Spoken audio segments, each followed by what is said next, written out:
nous sommes 3 élèves du lycée Bellevue à Saintes. Nous allons nous intéresser aux baleines avec la problématique suivante. Comment les déplacements des baleines sont-ils perturbés par l'activité humaine? Voici une carte tirée d'un rapport d'études du WWF. Qui va nous montrer les flux migratoires des baleines.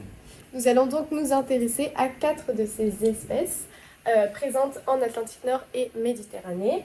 Le rorqual commun, la baleine franche nord-atlantique, la baleine à bosse et, pour finir, la baleine bleue. Nous avons demandé l'avis scientifique du directeur adjoint de l'Observatoire Pélagis à La Rochelle, Olivier Van Canet. Il y a des espèces qui ont des schémas migratoires qui sont très bien définis. Elles ont besoin de beaucoup d'énergie, donc elles vont aller chercher de la nourriture dans des eaux plus froides, plus productives.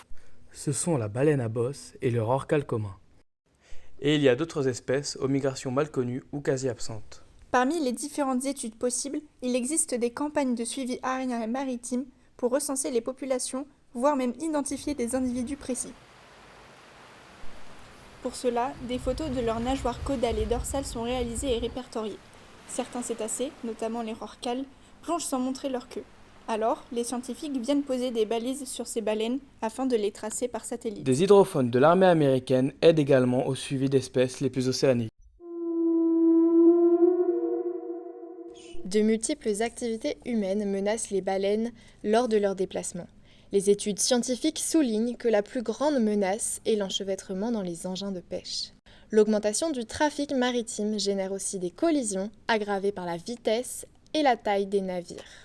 Les nuisances sonores des paquebots et de l'exploitation minière des fonds océaniques perturbent les communications et déplacements des baleines. Leur chasse, qui a décimé les populations de baleines franches nord-atlantiques, est toujours pratiquée par l'Islande et la Norvège. De plus, les effets du réchauffement climatique interfèrent désormais. On observe de la mortalité directe, que ce soit les collisions, les engins de pêche, ou le fait qu'avec le réchauffement climatique, il y a moins de ressources disponibles à certains endroits et que les animaux n'arrivent plus à s'alimenter et meurent de famine. Ça, c'est de la mortalité. Ça ne joue pas forcément sur les routes migratoires. Ça dépend des espèces. Il peut y avoir effectivement un impact parce que les animaux ont eu leur habitat qui s'est dégradé dans certaines zones. Ils changent de zone et ils viennent dans des eaux plus côtières. Et les eaux plus côtières, ils rencontrent plus d'activités humaines. Le risque est plus important, la mortalité est plus importante.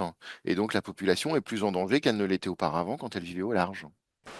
Voici des mesures limitant l'impact des activités humaines.